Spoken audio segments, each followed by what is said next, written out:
Dalam nama Bapa dan Putra dan Roh Kudus. Amin. Shalom Aleichem saudara-saudari, selamat datang kembali di Quiet Time with Rumah Doa Elia Bali untuk edisi hari Rabu tanggal 18 Juni tahun 2025. Tema renungan kita hari ini adalah kasih sejati bukan kemunafikan rohani. Diambil dari Injil Matius bab 6 ayat 1 sampai 6 dan ayat 16 sampai 18. Dan surat kedua Rasul Paulus kepada jemaat di Korintus bab 9 ayat 6 sampai 8. Saudara-saudari yang terkasih dalam Injil Yohanes bab 14 ayat 23.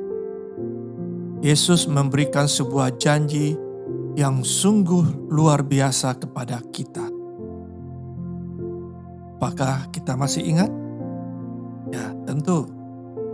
Yesus bersabda, "Jika seorang mengasihi aku, ia akan menuruti firman-Ku, dan Bapa-Ku akan mengasihi dia, dan kami akan datang kepadanya dan diam bersama-sama dengan dia."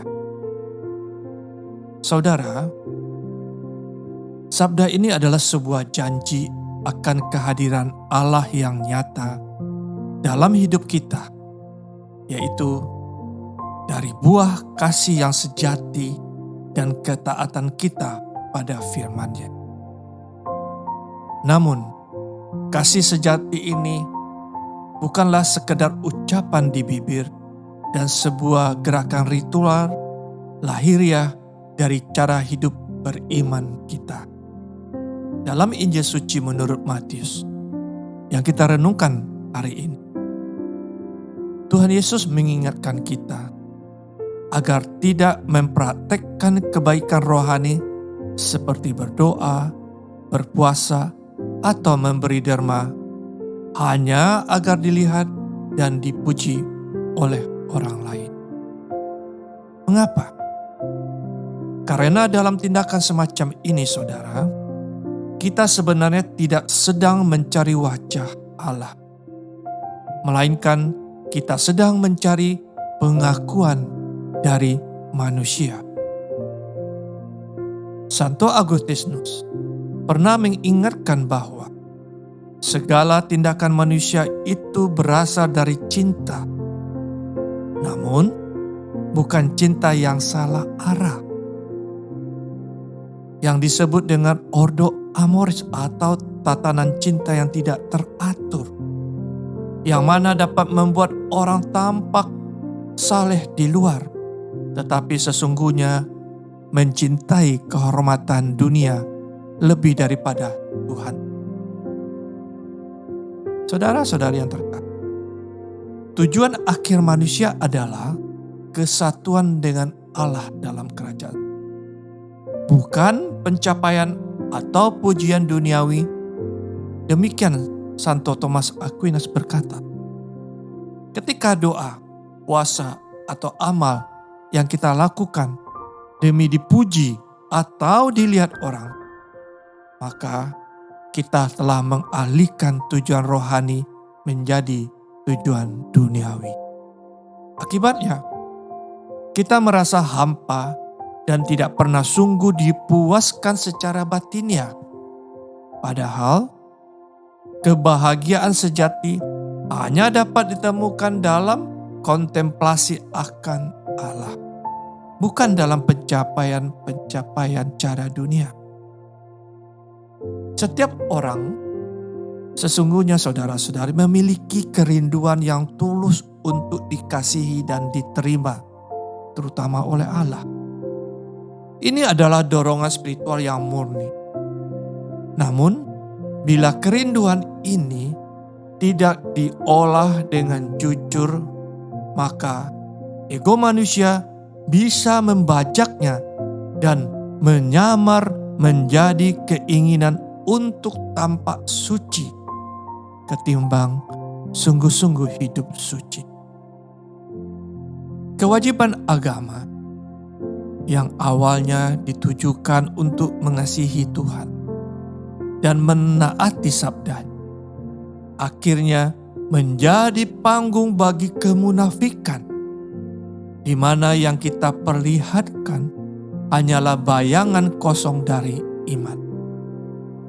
Yesus berkata, mereka sudah mendapat upah, yakni pujian manusia. Tetapi apakah yang ini kita cari, saudara-saudari? Apakah kita rela menukar kehadiran Allah dalam hidup kita dengan sekedar pujian sesaat dari dunia? Rasul Paulus dalam surat kepada umat di Korintus kembali menunjukkan kepada kita sebuah kesaksian untuk keluar dari hidup rohani yang berpusat pada ego, yaitu hidup yang dijiwai oleh kasih karunia. Seperti orang yang memberi dengan sukacita, yang menabur dalam kasih, akan menuai berlimpah pula. Allah yang kita percayai dan imani, kata Paulus, sanggup melimpahkan segala kasih karunia agar kita berkecukupan dan bahkan berkelimpahan dalam setiap kebajikan. Paulus mengatakan, orang miskin diberinya derma, kebenarannya tetap untuk selama-lamanya. Saudara-saudari yang terkasih, kalau hari ini kita masih merasa hidup rohani kita stagnan, marilah kita dengan jujur bertanya dalam hati kita, apakah ada cara yang salah dalam hidup kita mencari Allah? Apakah motivasi kita masih terikat pada ego dan pujian dunia? Apakah kita sungguh membuka hati agar Allah diam dalam hidup kita? Jika jawabannya ya, ini bukan alasan untuk menyerah, melainkan kesempatan untuk bertobat dan bertumbuh. Kembalilah kepada keheningan hati, kepada doa yang tulus, kepada kasih yang murni. Tuhan tidak menuntut kesempurnaan lahir, tetapi hati yang jujur dan terbuka kepada kasih. Marilah kita berdoa. Tuhan, kami mohon rahmat datang daripadamu agar dapat menghidupi iman yang bukan munafik, melainkan iman yang jujur, yang bertumbuh dalam kasih sejati dalam hati kami, agar Engkau sungguh berkenan datang dan diam bersama kami. Amin. Dalam nama Bapa dan Putra